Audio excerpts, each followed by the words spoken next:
Tere hommikust! Tere hommikust!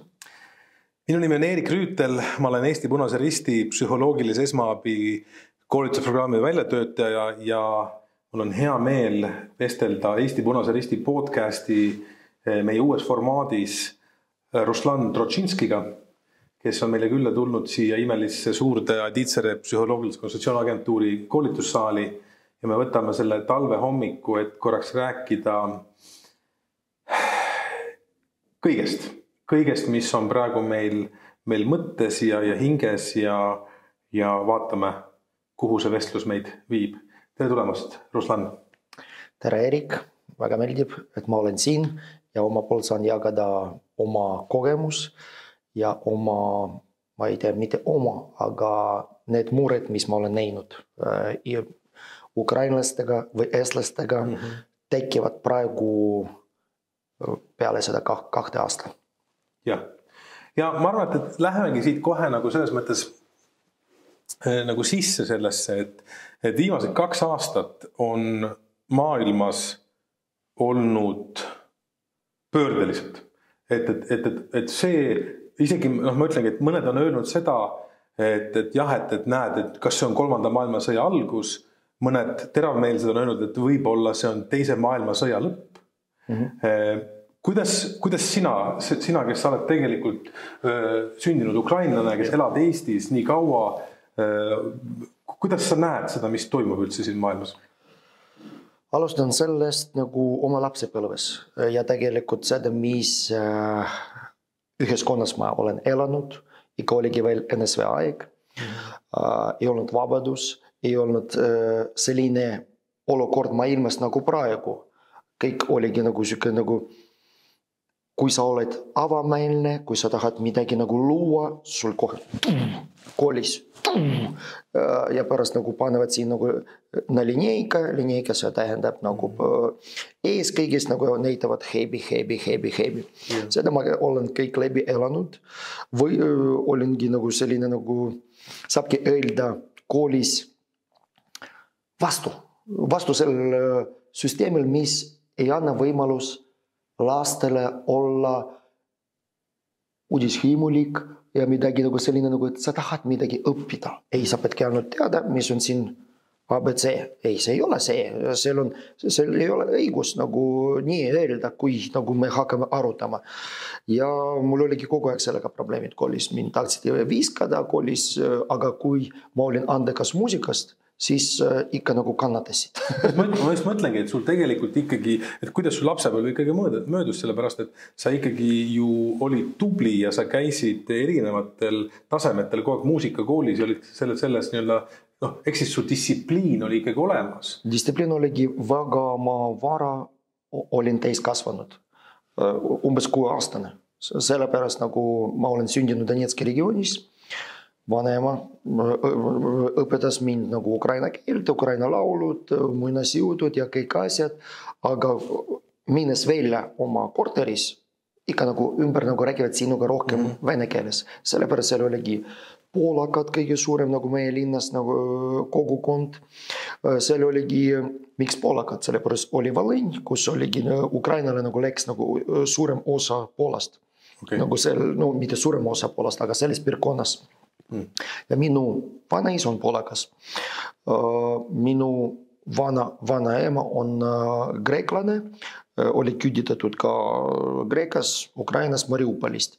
Ja kui tuli esimene vabastamine ukrainlasest Mariupolist, see on tähendab 1941 või midagi siuke, siis vanemale öeldi 24 tunnid ja mine ära. Sellepärast ukrainameelne.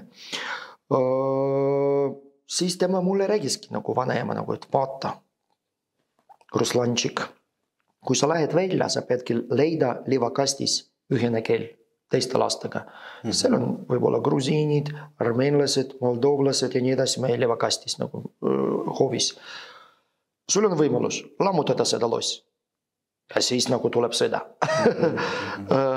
Või vaatad reeglite järgi austades nendest, õppides nendes kombedes, ehitad oma loos kõrval ja võib-olla ehitad nagu üldsegi nagu loos ja nii edasi läheb. Siis ema lahkus minu isaga, kes oli kaevur ja tema nägid, et nagu miinust ei saa olla kaevur. Süke nagu valge luik, nagu seal nagu kaevurate nagu seltskonnas, kus on kõik nagu miinus süked 2-metrilised suured ja mina olin süke peenike, väike, juba laulsin tasapisi vanaemaga ja muusikas andekas ja hästi tantsisin. Ja siis tema teadsid, et Kiivis on muusikaspetskool. Läksime seal, tema lahkus minu isaga. See ei ole ainult minu pärast, viis nagu nende vahel ka oligi mingi olukord. Okay. Ja siis mina hakkasin elama internaatis, oma kodu. Ja 6-aastane. 6-aastasel? See tähendab 5 päevad ma elan sellest, see oligi nagu meie, ja täpselt selline. Siin 1, 2, 3 voodi, 1, 2, 3, siin on uks, hommik hakkab kell 7, tuleb kasvataja, teeb lahti aknad, kas on -20 või +20, teeb aknad lahti, kõik ärkavad, lähevad võimlema, pesema, hambad pesema ja siis nagu ise paneme nagu voodid nagu hästi ilusti nagu õigesti. Kui ei ole õigesti, siis tema viskab alla ja siis sa uuesti seda teed. No igatahes, sa pead õppima ise, sa pead pesema oma sookid, kõik nagu asjad ja kõik sa pead ise tegema juba sellest asjad. Ja reedel sa sõidad koju, jõuad koju, oledki kodus ja pärast nagu esmaspäeval kell 6 sa ärkad, sul on vaja sõitma 2 tunnid, et jõudma Kiivi seal väljas. Buss iga tund käib ja mõnikord tuleb, mõnikord ei tule, sa seisad, vaatad nii edasi. See on see olukord, nagu kui olla nagu, kuidas ma kiiresti sain väga kiiresti täiskasvanud. Teine olukord, ma jõudsin Kiivis, nagu Donetski regioonis ma räägisin ukraina keeles puhtad. No mitte puhtad, nagu kui sa tuled Võrumaalt ja räägid, siis sul on oma aktsent Tallinnas. Ja siis mulle öeldi nagu, et kas sa poiss oled külas, räägi palun vene keeles. See on nagu viliki ja nii edasi. Mis mõttes nagu spetskool, Ukraina spetskool ja nii edasi. No okei, omandasin ma seda vene keelt ka, nii nagu ma omandasin. Aga ma tundsin päris palju, kuidas venekeelne õpetaja alandas mind kõige eest. Spetsiaalselt sellepärast ma nägid, et midagi sellest poisist nagu süke nagu revolutsioonilik nagu on vaja kohe nagu panna nagu kinni. Ma õppisin 1 päevaga kõik, mis oli vaja õppida, tulin välja, kirjutasin kõik, nagu mul oli 5, no mitte ühtegi viga. Tema ütles, vaata, Ruslan, 4. Miks 4? Sellepärast sa enne pole õppinud. No kuidas nii? Svetlana Mihhailova, nii ei tohi, terve klaas. Ei tohi minuga koos, Ruslan on nii tubli. Kas on nii tubli? Tee veel üks kord. Sa seisad juba 5 minutit natuke närvis ja siis üks viga ma tegin. 3. Miks 3 ühe vea pärast? Tahad veel? Tahan. No teedki teine viga. Siis on 2. Ja siis ma ütlen, rohkem ma ei õpi. No aga tema saavutas seda alandamist nagu, et oma poolt. Kui rääkida vanaemast, kes, nagu ma ütlesin, õpetas mind, kuidas nagu elada, austada loodus, austada teised kultuurid, teised inimesed, kus sa tuled, õpi kultuur, õpi kõik asjad, siis ma küsisin, kuidas sina elasid? Ma teadsin tasapisi nagu ajaloos, nagu, et oli suur nälg, tema oli Mariupolis pärit, kus oligi see küüditamine, kõik asi, kus 5 miljonit inimest üldsegi suuri ukrainlased sellel ajal. Räägi mulle. Tema isegi ei vaadanud mind, aga vaatas nagu kuidagi nagu läbi mind nagu niimoodi. Ja hakkas natuke rääkida, aga ma saingi aru, ta ei rääginud mulle lõpuni. Ja ta ei rääginudki, nagu suuri ei rääginudki lõpuni. Sellepärast ma kartsin, et midagi võiks tulla. Aga mina lähen välja õues ja ütlen sõbradele või õpetajale ja siis et see paneb nagu sind raskesse olukorda võib-olla teiste poolt, kes... Terve perekond. Terve perekond. Sellepärast nagu pere oligi nagu vanaema, temal oli 8 last, 3 suri ära. Kuidas, keegi ei tea ja nii edasi, see oligi selles perioodis.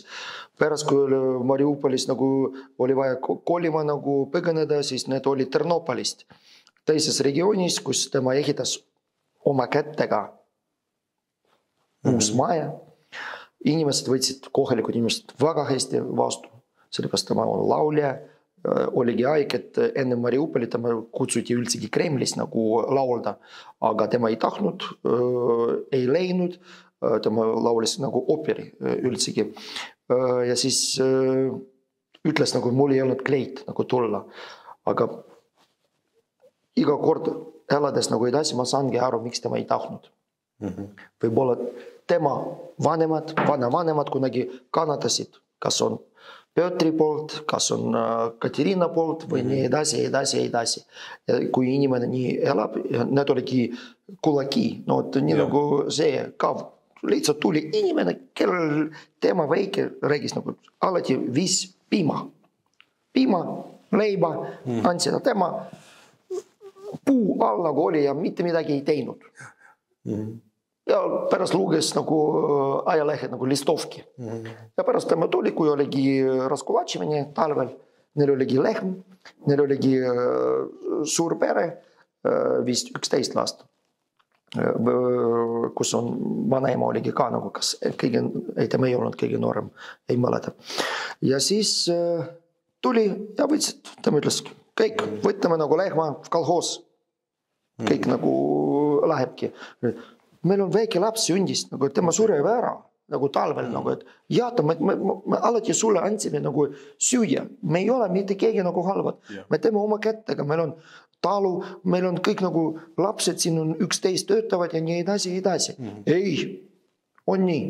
Ja laps suurigi nagu aru saada, see ei ole ainult tema ajalugu, see on estlaste ajalugu, see on ukrainlaste ajalugu, Kasahstanis ja nii edasi. Seda kurjuse ajalugu. Kas on just see, et kui kuskil kõrval on agressiivsem, suurem rahvas või suurem mingi kultuur või kuidas sa näed seda praegu, kus sa oled tegelikult juba selles mõttes sellises... Venelased oligi ka küüditatud. Selles mõttes siin ei saa öelda nagu, et see on rahvuse identiteeti. Siin on, kuidas ma seda näen, see on see, kui sa hakkad elama sel, kus on diktatuur ja hirmuga, siis sa muutud loomaks. Ükskõik mis rahvus sa oli enne. Seal on ka oligi küüditatud ukrainlased on Venemaal. Ja mõni nagu iga siiamaani nagu ei anna alla. Aga suurem maas on valmis, nagu vanema ütles, nagu, et Ruslan, kõige hirmsam olend üldsegi elus ei ole hunt, ei ole mingi madu, see on inimene. Inimesed muutuvad selles olukorras, kui on jooksevad koos kuskil, nagu, et ütlevad mingi nagu, nüüd me jookseme koos, kuhu me jookseme, miks me jookseme, keegi ei saagi aru. See on massiline psühhoos. Ja sellest tema minuga päris palju räägis. Räägis ka sellest, kuidas see on vist nagu elutarkused, sellepärast nagu, mis tema läbi elanud. Kui sa saadud selles situatsioonis, et sa tunned nagu, et mingi nagu kolmas silmaga või intuitsiooniga, et midagi ebamugav valesti. Kohe. Ära näita seda selles nagu ümbruses inimestele. Aga võimalikult põgene. Täitsa. Igaks juhuks. Ja oligi minuga sellised situatsioonid, eriti nagu, kui ma olin 16, 18 või nagu, kus nagu pärast ma saingi aru, et kui ma pole niimoodi käitunud, siis ma juba ei ela. Ja et see vanaema õpetus oli suga kaasas kogu?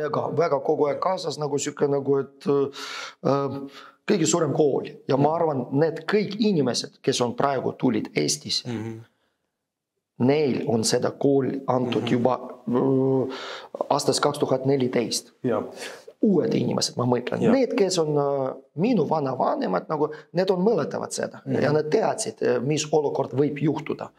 Ja oma perega, kui me käisime iga aastat 2014, siis minu pere lapsed teadsid, et seal on sõda.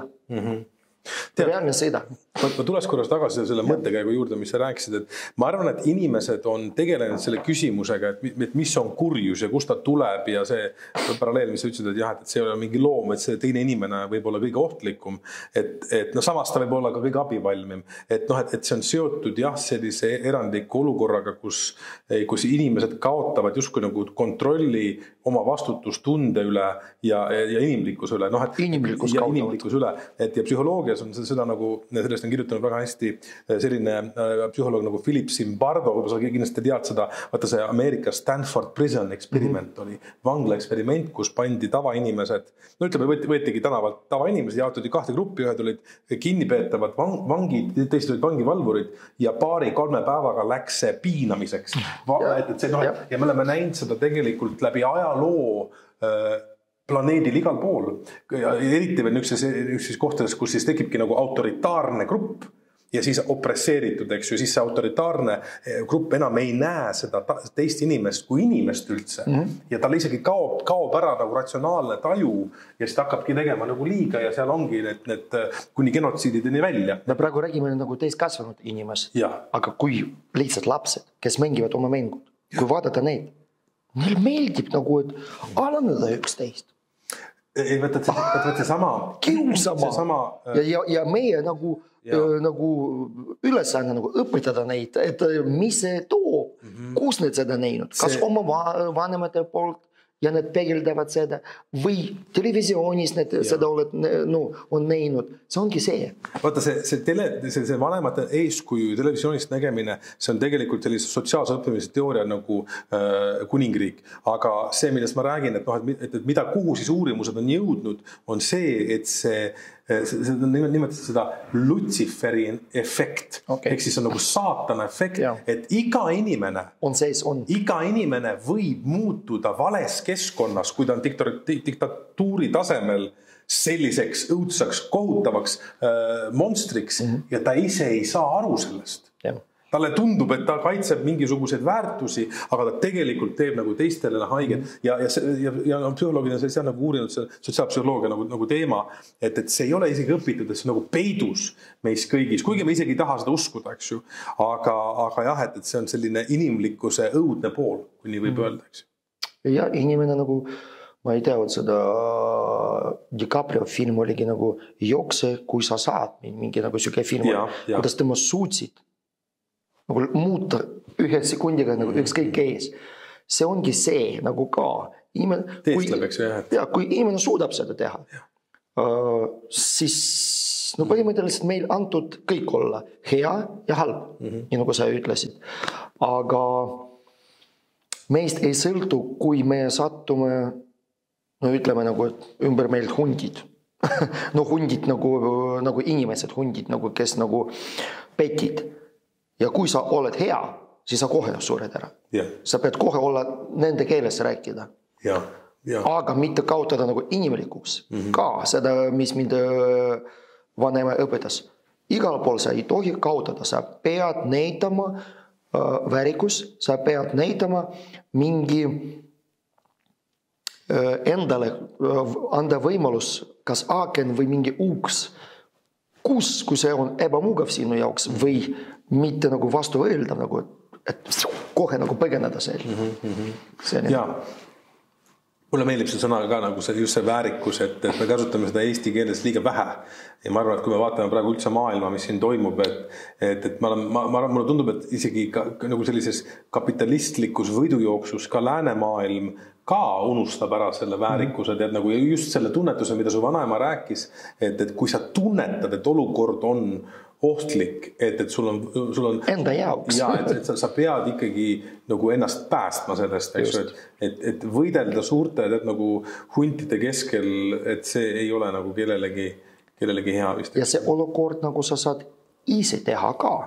Näiteks, ütleme, uus ansambl, ma räägin nagu muusika. Ma võtan uued muusikud ja siis nende muusikutele kõik on alguses korras. A pärast ma hakkan nende ülesannet ise tegema ja need muutuvad nagu väga hea, tema teeb. Ma ei pea mitte midagi tegema. Ja siis nagu need muutuvad nagu süke nagu, nii nagu ütleme, nagu, et mees, kes tuleb koju ja võtab ainult nagu pulti ja vaatab telekas nagu no, umbes nii. Tema juba ei tee see, mis ennem tegi. See on nagu õpitud abitus, et kui keegi teeb minu eest ära, siis ma nagu jäängi nüüd seda nagu ootama ja see muutub loomulikuks. Aga ma ise seda tegin nendega. Okay. No selles mõttes, see on ka nagu, kui sa märkasid, et sa teiste inimestega nagu võib-olla sa ise tahtsid nagu rohkem teha. Võtsid neil või nägid, et need ei jaksa seda teha. Sa neile aitasid. Võt see aitamine ei aita. See on pärast nagu vastupidi. Sa näed nagu, et see aken nagu, hakkab nagu väiksemaks minema, aga sa juba pead põgenema ennast. Ruslan, räägi natukene nüüd selles poolest ka, et kui me siin alustasime sellest, et mis see 2 aastat on nagu toonud ja sa läksid väga ilusti siin oma lapsepõlve ja tegelikult see pilt, kuidas sa tulid ja kuidas sa tegelikult juba siis tundsid seda opressiooni ja me jõudsime selleni, et tegelikult seda opressiooni on tulnud erinevad rahvused ja probleemiks on selline diktatuurne inimlik negatiivsus, eks ju, mis tuleb välja selles nagu positsioonis ja igaüks võib seda teha ja niimoodi. Et kui sa nüüd praegu mõtled sellele, et kuidas mõjus sulle, et tegelikult see sõda Ukrainas on kestnud kaua, et see viimased 2 aastat on lihtsalt nagu ta muutunud tähelepanuväärseks planeedi mõttes. Kuidas see, mida sa oled nagu ise tundnud jälgida seda sõda pikaaegselt, mis on varem juba kestnud Donetski aegadest ja niimoodi, kuni nüüd praegu Kiievi pommitamiseni välja ja kõik see asi, mis on muutunud või kus sa ise paikned, sina, kes sa tegelikult oledki oma kodumaa patrioot? No vanemaks läinud kindlasti. Hääled juksed ja nii edasi, ma arvan, aga see on kõige nagu lihtsam nagu selline olukord. Iga ukrainlane, nagu ma alustasin, nagu, et juba teab, et see sõda isegi ei ole 14 aastat, aga hakkas 1512, kui Mihhailo, esimene tsar, hakkas põletama nagu kirikuraamatud, Ukraina kirikuraamatud, et lihtsalt nagu näidata, et Ukraina ei ole olemas. Ennem oligi Kiivska Rus, mis oligi Ukraina. Ja ütleme nii, Moskovia pidevalt heivitab iga intelligentsus Ukrainas, kas see oligi 1800, 900 ja nii edasi ja nüüd on praegu ka, need näevad, et kui need praegu seda ei heivita, siis need on lagunevad. Sellepärast Ukraina praegu näitas kõigile, et on võimalik. Ja see on reaalsus. Ja see on reaalsus tervele maailmale nagu lõpetada seda impeeriumi eksistentsioneerimine. Ja selle impeeriumi mitte ainult eksistentsioneerimine selles maailmas, aga üldsegi nagu luua terves maailmas uus süsteem. Jälle tulla tagasi väärtuste poole, jälle tulla tagasi kuidagi nagu kui sa käidud õigesti, siis see on õige. Mitte nii, nagu me praegu näeme meie ühiskonnas Eestis, siin elades. No mul on süke tunne, et kõik poliitikud, nagu, et ennem isegi kes pole valetanud, nagu, aga miks tema saab valetada? Siis ma hakkan ka valetama. Ja nüüd on need, kes rohkem valetab ja teiste peale nagu karjub. Ja see on Ameerikas ka no, igal pool. See on muutus nagu süke. Ja inimesed ka nagu vaatavad. Ma ei hakka toetama seda, kes räägib tõde. Ma hakkan rääkima seda, kes ei räägi tõde. Ma tean, et ei räägi tõde. Aga kuidagi nagu inimestel nagu muutus mingi nagu otse nagu kompas. Seda nagu kompas nagu muutus ja seda ma näen. Ja kui vaadata nagu ennast nagu et seda 14 aastat või 2 aastat. 14 aastat ma mõtlesin kõik, ma hakkan heategevuskontserti tegema. Sellepärast oligi nagu kriitiline olukord, nagu et tegime heategevuskontsert, hakkasin kõnetama inimesi, nagu ühendama, 7 Slavianskis vabastatud ja see oligi kõige parem kontsert nagu siiamaani, nagu, kui sa näed inimesed vabastatud, kes oligi nagu sellest nagu olukorras kuidas need väljendavad emotsioonid ja kõik õhus, siis sul ei ole vaja seda nagu öelda. See on praegu tunnevad kõik volontöörid, kes käivad kas linjas nagu, kuidas seda? Sa mõtled mingid esmaabiandmus on? Jaa, ükskõik, kas on Punane Risti, kas on Ukraina poolde ja nii edasi, kes käivad seal, mis need tunnevad. See on nii vinge tunne. Lihtsalt, kui sa saad aidata inimestele, loomadele, seda ei saa osta.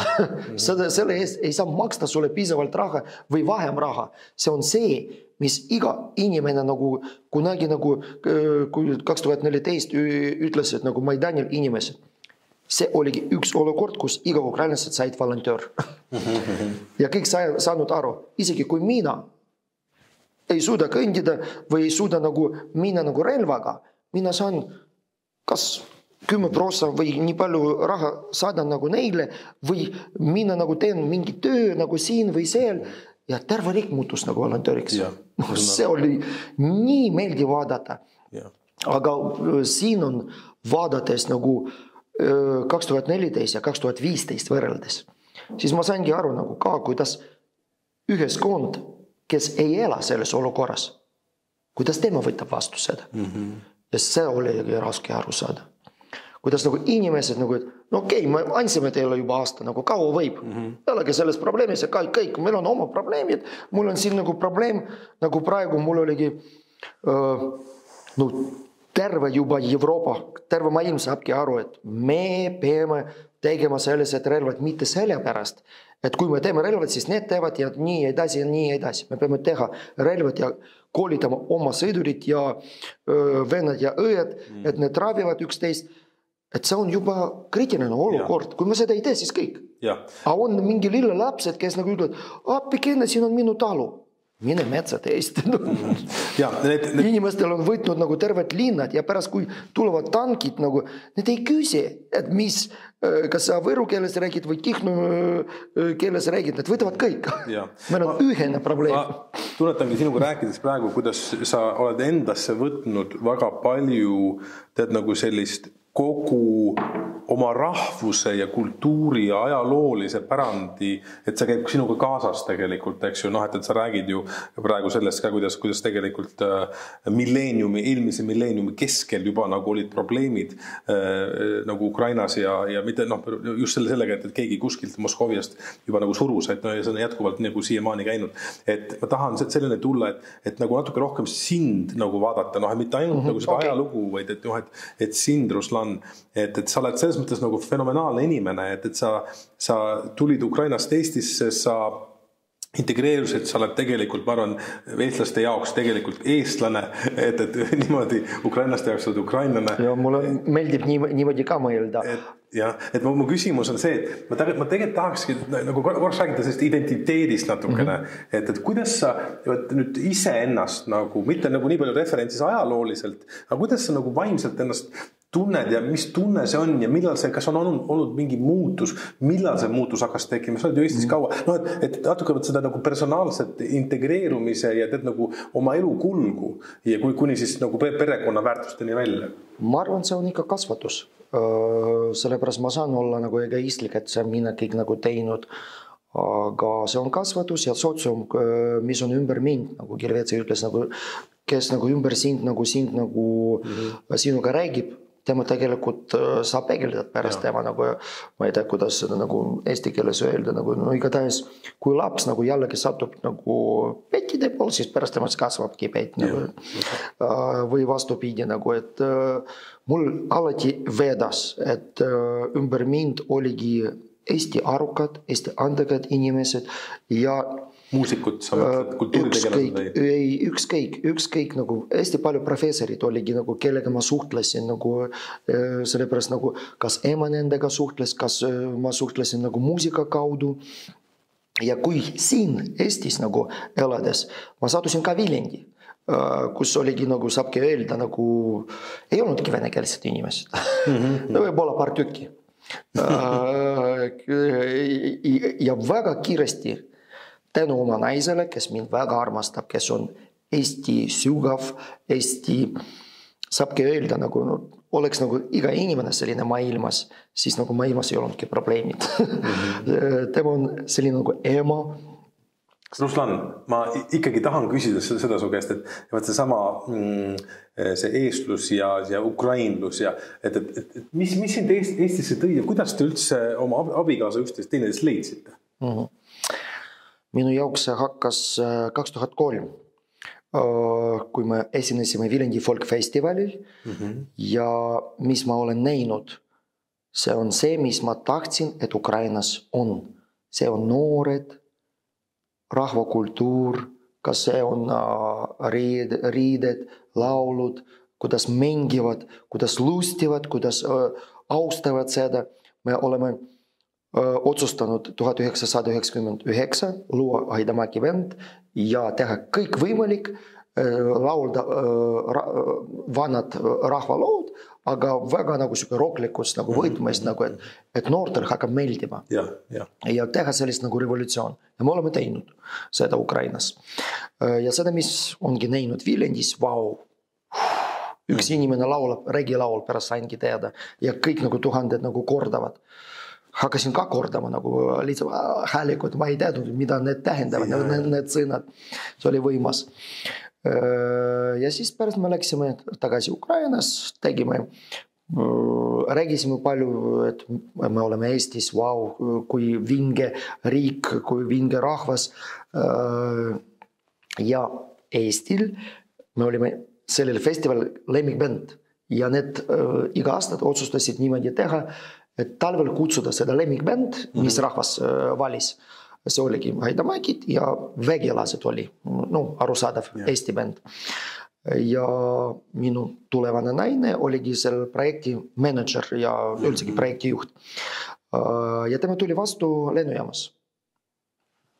Minisellikus nagu Eesti formatis, see tähendab nagu selline minisellik, mitte slaavi formatis.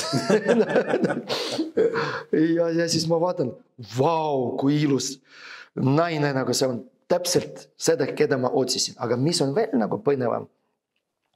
2000 ma seisisin Szczecin, see on Poola piiris ja Saksa vahel, Poola ja Saksa.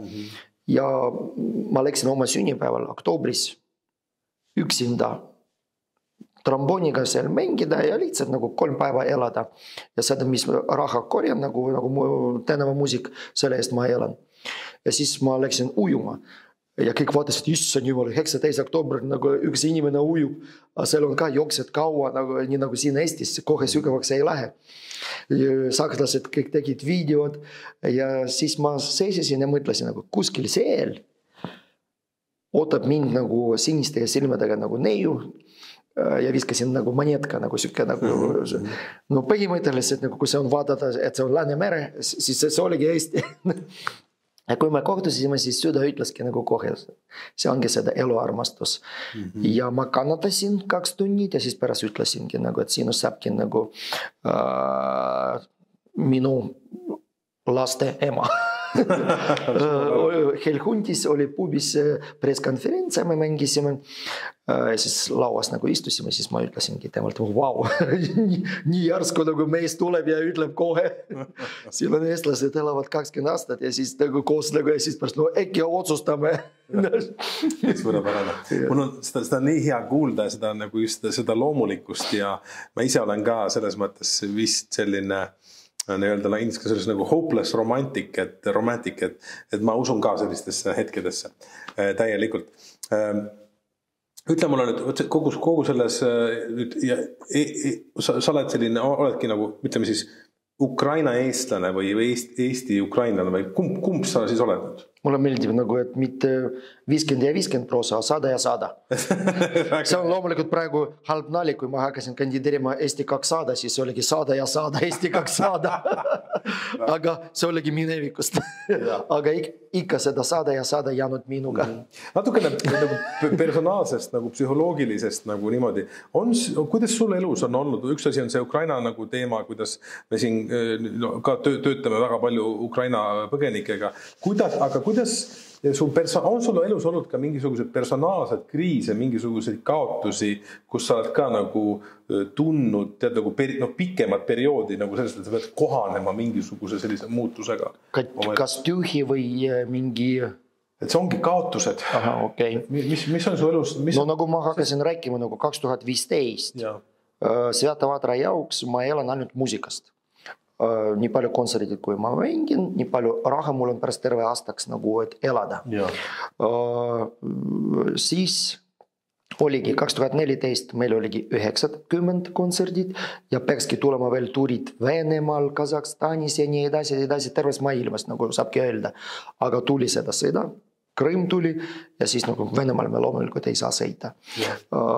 Siis venekeelsed inimesed ei hakanud ka kutsuma ja siis eestlased ka nagu, kuule nagu, et see on nagu kõik on tore, aga kui ma näen sind nagu lauldes nagu ukraina keeles, siis see on kohe nagu sõda, nagu minu jaoks. Ja siis meil oligi juba 30 kontserdid aastal, mitte 90 kontsert.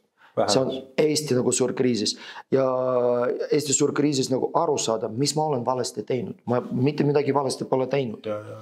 Ja ka nagu, et kui ma lähen lavale, ma ikka olen särtsakas, ma ei laula ainult poliitikas, ei räägi poliitikas, kui meil on sünnipäev, siis ma ikka laula nagu lõbusad lood. Ma pean nagu anda inimestele nagu võimalus elada ja särada ja tulla selles raskes situatsioonis ja minu jaoks on ka võimalus nagu tulla selles raskes situatsioonis.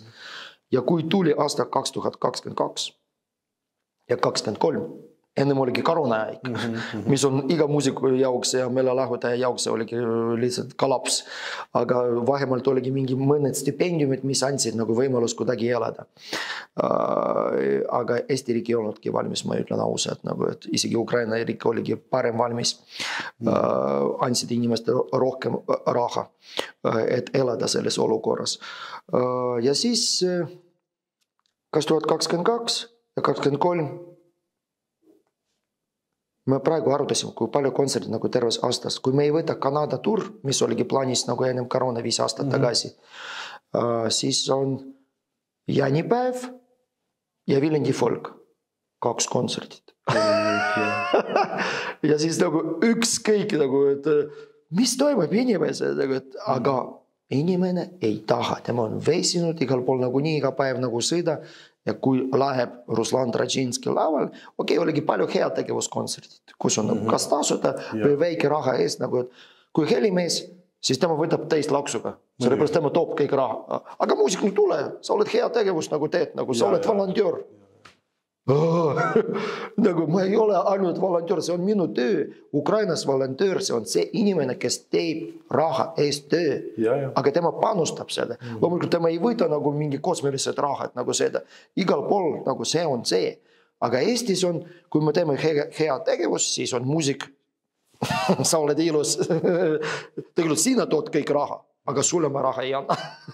Vot see on nagu seda olukord, mis on nagu mis toimub, nagu kuidagi ühiskond nagu peabki nagu teismoodi aru saada seda olukord. Ma palju sellest räägisin nagu laval intervjuust ja nii edasi. Aga ikka 2 kontserdid ja kui ma praegu tegin seda suur hea tegevuskontsert, kus me korisime nagu raha, miks mul oligi oluline seda teha?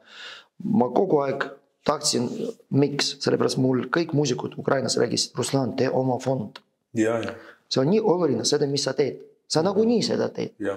Aga kui sa teed pärast ja keegi nagu teine nagu viib seda, sa ei saa seda nagu, sa ei näe need inimesed, kes nagu, aga sul seda vaja. Nii et see kriis, et on selline eksistentsiaalne kriis tegelikult sinu jaoks ka nagu läbi selle materiaalse poole, eks ju, et see maailm muutus sedavõrd. Maailm saab muutud, jah. Et see tekitas nagu neid raskeid nagu üleelamisi, eks ju, jah. Ja mis ma ka sain päris palju teada, kui ma kandideerisin, nagu, kui poliitik tahtsin, nagu mõtlesin, kuule, aga tahaks nagu muuta, minna seal ja olla nagu kõik karjuvad, et seal ei ole kedagi hea. Mina olen hea, ma tahan muuta. Ja tuli seda Eesti 200, kes nagu pakkuski, et keegi ei teadnudki, me suudame nagu midagi koos hea luua. Ideaalne minu jaoks. No teid sa nagu, et ma saan seda muuta. Läksin, kandideerisin ja siis hakkasin. ma ei teadnud, et nii palju vihkajad üldsegi nagu minu sõpruse listis on olemas. Pärast vaatad, tema on Isamaa poolt, tema on EKRE poolt, tema on, need lihtsalt hakkavad nagu kaitsma omad ja üksteist nagu tappa nagu see, kes nagu poliitika prügib nende puhul nagu nende koha peale nagu siis, issand jumal, kas tõesti enne ma ühendasin, aga nüüd ma olen ainult seda nagu väike nagu osa nagu need ütlesid, kookist saad. Nagu umbes nii. Ja teine asi, kui ma tegin seda heategevuskontsert, siis ma sain ka teada peale seda, sa said nii palju raha endale. Sa oled selline inimene. Nende organisatsioonidega, kellega ma ennem käisin, nagu, et ma laulisin laval, need oligi nagu pärast nagu sellised rahad nagu edasi saatsid. Issand jumal, inimesed, tänu mulle ta saite 15 miljonit, sina said 6 miljonit, sina said seda ja sinu organisatsioon töötab, sinu organisatsioon töötab, sinu organisatsioon töötab. Mis viga teile inimesed? Tehke nagu hästi oma töö. Aga okei. Aga ma juba olengi valmis nagu süga nagu nahk juba nagu paks. Ruslan minuga ka nagu saabki öelda nagu palju nagu räägivad hea tahtlikud inimesed igas organisatsioonist. Ära pane tähele. Halvad inimesed igal pool. Aga headus alati võidab. Ja selle nimel me kõik töötame nagu teie organisatsioon, sinu organisatsioon ja minu organisatsioon. Kõigil jätkub töö. Ja mina valisingi seda pommivarindit. Ma küsin su käest veel ühe küsimuse. Ja ma tahan su küsida seda küsimust, et sa praegu räägidki sellest raskest sellisest eksistentsiaalsest keerukusest, mida sa tunned praegu olleski selline Ukraina eestlane, et kui siin sõda läks intensiivsemaks eelmine aasta, kutsuti sind ka tegelikult selliseks nagu näoks paljuski sellele nagu ütleme siis Eesti ka poolehoiule, Eesti poolehoidu Ukrainale on ju selles mõttes olnud ka massiivne läbi selle, et siin kõik majad, mõned rohkem, mõned vähem on Ukraina lipu värvides olnud paar aastat, eks ju, et sind toodi uuesti nagu rohkem nagu spotlighti lavale niimoodi, ja samas see poliitiline nagu fookus, et kuidas see kõik nagu lisaks sellele, et nagu õpetanud sulle siis nagu paksu nahka, on üldse mõjunud, on siin mingisugust sellised nagu sisemist nagu läbielamist või tunned sa nagu mingisugust nagu kogukondlikku vastutust isegi tead nagu, et nagu me siin enne intervjuud rääkisime ka, et väga paljud eestlased kuni Ukraina sõja intensiivistumiseni eelmine aasta isegi ei saanud aru või ei teadnudki seda, et Ukraina keel on väga erinev vene keelest. Et kus sa ise paikned selles kohas? Tõesti nagu sügav küsimus ja Eesti nagu siuke lai. Ja, et kuidas sa nagu näed, et ise ennast selles, vaata, et sind eestlased nagu on vastu võtnud, eks ju, ja sa oledki kodus ja nüüd see nagu kas või selle samas Sveta Vatraga lähed kuskile välja ja kas sa tunned nagu, ja kui mil määral sa tunned seda vastutust, et vaata, et mina esindan nüüd, ja keda sa nüüd esindad, sa oled tegelikult ju nagu Ukraina eestlane. Olen ukrainlane, Eesti kodanik ja alguses peale ma olen maailmavaadega inimene, kes austab iga rahvast ja üritan kõigile aidata, et ühendada neid oma vahel. See on minu nagu isiklik missioon. Võib-olla see on antud kuskil, kas on horoskoopi poolt või ülevalt, ma ei tea, kus koos, aga ma alati nagu isegi koolis mõtlesin, ühendasin inimesed, diplomaat, selline nimetasid mind eestlased ka kultuuridiplomaat. Oligi kas kultuuriministeerium või välisministeerium nagu sellised antud grammati, kuidas see on. No tunnistused või nii edasi. Ja kui esimene loo ma kirjutasin Sveta Vatras, Püha tuli, seal olingi sellest loost on räägib, mida minu jaoks on tähendab seda Püha tuli. Pärast nagu kui keegi tahab leidki internetist, siis see on eestikeelne. Ma ei saagi aru, kuidas ma 2 aastat elades laulsin seda eesti keeles. Praegu kuulen, jumala õige, nagu täitsa lõip. Enne ma ei teinud mitte ühtegi sõna, see oligi nii raske õppida, aga suur tahtmine oli. Igatahes. Ja see võib-olla see olukord, kui sa tuled lavale, oled väike laps ja ümber sind, ma ei tea, 1000 inimesed, kes vaatavad sind, sa pead olla 2 jallaga ja anda ennast nagu parem. Ja sellega tunnega sa harjud. Aga loomulikult, kui sa praegu tuled lavale selles valgusest, et sa oled ukrainlane ja on sõda ja inimesed tahavad aidata, siis sa kõnetadki seda inimesi. Siis sa jällegi sa seda. Või sa lähed seal, aga sa tunned, et siin vihkavad sellepärast, et jälle see sinine kolane nagu. Meil on siin halvasti elada. Aga sa pead olla tugev, sa pead anda nendele inimestele mingi nagu seda valgus. Ja see on jällegi see, mis sa räägisid. Siin on üks istub, siin on teine. Keda sa kuulad ja kellele sa räägid. Sa tegelikult nagu räägid kõigele sellised asjad, mis sa tahad öelda. Raske sellega, et iga päev, kas sa esined kogukonnas, ütleb nagu näiteks kuskil kirikus, teised inimesed. Sa esined pärast konferentses, teised inimesed. Ja igal pool mind kutsuvad. Igal pool ma samasugune. Igal pool ma räägin nendega ja ma räägin, mis on. Ja seda, mis nagu lugeda Delfi või ükskõik kolana pressa nagu, või mõnikord nagu oma postkastis nagu kirjad, kus sind süüdistavad millestki, nagu räägivad, et sa oledki nagu meil siin NSV ajal nagu oligi väga hästi elada ja nii edasi, nagu, et nagu räägivad sellised asjad, mis sa ei saagi aru, nagu miks? Sa ütlesid nagu nahk, nagu et paks nahk kasvatanud. Tema on paks, aga tema õrn ka. Jah, et see on väga hästi öeldud. Mulle endale meeldib see mõttekäik, et kriisipsühholoogia nagu selline sümbol, et me tihti ütleme sellise klišee lause, et mis ei tapa, teeb tugevaks, aga tegelikult, kui me psühholoogiliselt ja bioloogiliselt vaatame, mis ei tapa, teeb tuimemaks, aga see ei tähenda, et see nahk oleks tugev, nagu sa väga ütlesid, et ta tegelikult on õrn. Või sa hakkad ainult nendega rääkida. Eks ju, jaa. Mitte sellega, nagu, kus sul oligi nagu üks nagu point, nagu headusest rääkida. Sa hakkad ainult nendega rääkida. Aga nendega rääkides sa ei paranda neid. Sa halvaned ise. Seda ma õppisin nagu selles nagu tekonnas. Kui sa hakkad nendega rääkida, kes nagu süüdistavad, kes on kibestanud, see on teie töö, nagu psühholoogid.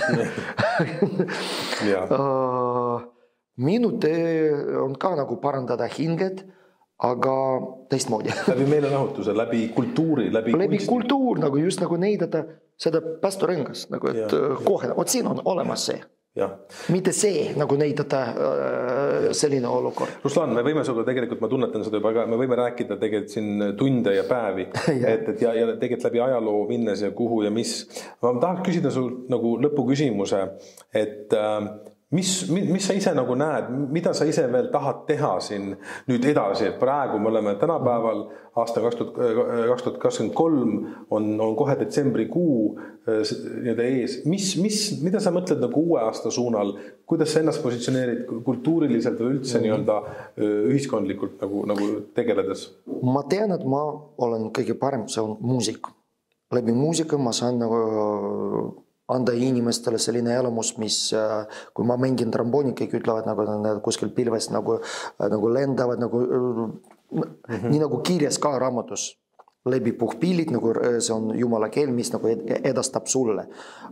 Ma ei ole kristuslik nagu ainult nagu usuline inimene, nagu ma ütlesin, ma olen inimene, kes usub, et looja on, kes, kui ma looduslikult käitun, siis ma elan õigesti.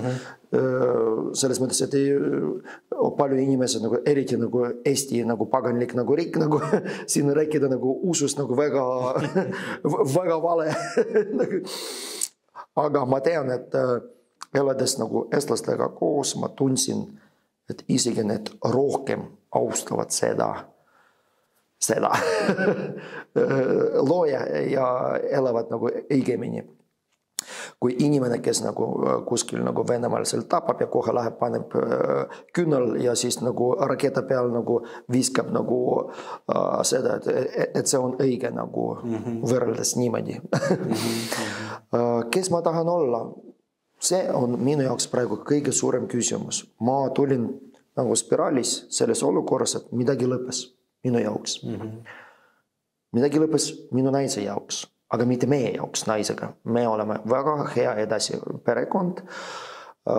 Me tahame leida sellest ühiskonnast see, mis me väga hästi oskame. Selle eest me tahame elada, toita oma pere. Mis see on? Me veel ei sõnestanud õigesti. Loomulikult, ma tean ise, ma praegu just tulin, kui muusikaõpetaja nagu lastele ma laulisin, issand jumal, Ukraina kool, Räägu kool, lapsed on esimene ja teine klaas. Küsisin, mis regioonis sina oled, sina, no ütleme, kui 14 last, siis 2 ei mäleta. Mis regioonis need on. Siis mina mõistan nagu, mis see on, nendele rääkida ukraina keeles, nende traditsioonist ja tutvustada Eesti traditsioon ja ühendada niimoodi. No süke nagu õige integratsioon, millega ma kogu aeg siin tegelesin.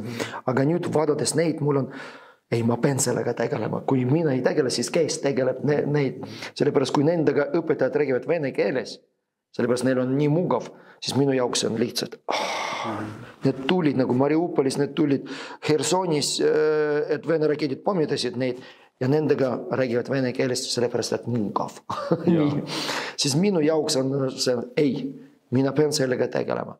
Aga loomulikult sellest ma ei saa elada, see ei too raha. Siis mis ma saan teha? Hea tegevus. Ja seda ma teen. Laiem hea tegevus ja praegu nagu oligi loodud sellised asjad. Aga ma tahan mängida, ma tahan luua kontserdid ja ma saan olla siin ja see. See on see, millest sa oled hea, see ongi sinu elu töö tegelikult. Ja ma toetan seda mõtet, et ma arvan, et ma ise olen sama mõttesuuna esindaja, et kui inimene leiab oma elus selle, millest ta on nii hea ja see ei ole isegi selline nagu valik, et ma olen, sest ta näitavad inimesed sulle. Rahvas ju on see, kes kutsusid tagasi Viljandi folgile. Rahvas on see, kes tegelikult toetab Svetra Vatra arengut ja kogu ja sind, et sa oled nagu hinnatud kultuuri inimene, sa lood muusikat, sa ise esitad seda, sa oled pilme, see on sinu maailm. Ja ma loon kui eesti ja ukraina keeles. Täpselt. Nii et ma igatpidi nagu toetan seda mõttekäiku ja ma loodan, et maailm ja ajad muutuvad selliseks, et inimestel oleks rohkem nagu ka vastuvõtlikkus sellele, millest sa oled tegelikult väga hea ja mida sa pead kindlasti jätkama. Ja ma arvan, et see on muide selline üldse ka nagu üldine ka Punase Risti väärtus, et aidata kõikidel vabatahtlikel, kes on valmis ja tahavad inimesi nagu toetada üle maailma, omandada enda tugevustele toetuvad nagu psühholoogilise esmaabi oskus ka. Meil kõigil on olemas, samamoodi nagu meil kõigil on see väike saatan, see sama see Lutsifer peidus, on meil olemas ka see ingel ja võt seda toites ja anda talle seda tuge, ma arvan, et me saame võib-olla rohkem rahu siia maailma äkki. Kindlasti ja kindlasti nendele inimestele öeldes, kes on kibestanud, kes ei leia, ükskõik mis ma teen, ma ikka nagu, mul ei ole piisavalt raha ja mind keegi armasta ja nii edasi. Küll sinu jaoks on kuskil olemas seda töö ja miks mitte, kui on nagu hea vabatahtlik inimene, tema saab ka sellest elada, ei ole ainult rahast küsimus, aga sellest headusest, mis pärast sa kogud nagu enda jaoks, on nii vinge. Sa aitad teistele inimestele. See on see. Ja loomulikult ka nagu vaadates, kui ma räägisin seda oma ajalugu, ma ei ütle, et ma ei tee oma elus sellised sammud, mis ma olen teinud. Kas ma jälle nagu ei kandideeri kuskil, aga ma ei tea, kuidas ja millal. Ja seda ma ei tea. See peabki olla loomulik, see tuleb minu elus nii nagu tuleb. Ja kui tuleb, siis ma teen nagu No, aga mul on praegu raske vaadata sellised olukorrad nagu Mihkelson näiteks, mis tema läbi elanud. Tema aitas ukrainlastele päris palju. Ja siis leiti keegi nagu, kes vihkab seda ja kaivasid tema peale. Ja praegu palju inimesed igal pool, ma teen igas nagu nurgas, kas Poolas, Euroopas. Need, kes aitasid, hakkavad need heivitama, nende elu läbi mingi meedia, läbi sellised asjad. Ja siin ongi olukord, kus inimesed, kes head inimesed, peavadki nagu mõtlema. Kui need on nii lillelapsed ja ei märka nagu, et las need karjuvad nagu halvad inimesed, nagu, et ma teen ainult seda, mis ma teen, siis need võidavad. Me peame nagu ikka nagu kajuva karjuma, et mis on hea. Ja kaitsma ennast. Kaitsma ennast ja teisi. Ja. Ruslan, aitäh sulle. Palun. Aitäh sulle ka, Erik, nagu, et sa kutsusid, et andsid mulle ka rääkida sellest. Minu jaoks see ka oli oluline, sellepärast kui sa ei räägi, mis sul on sees, no nii nagu psühholooga koos, siis see kerkib. Ja pärast nagu kas hakkab haisema või plahvatab või mingi kadub. Ja rääkige oma vahel. Ja nende sõnadega lõpetamegi. Rääkige oma vahel ja Eesti Punarist on toeks. Just. Aitäh sulle. Aitäh.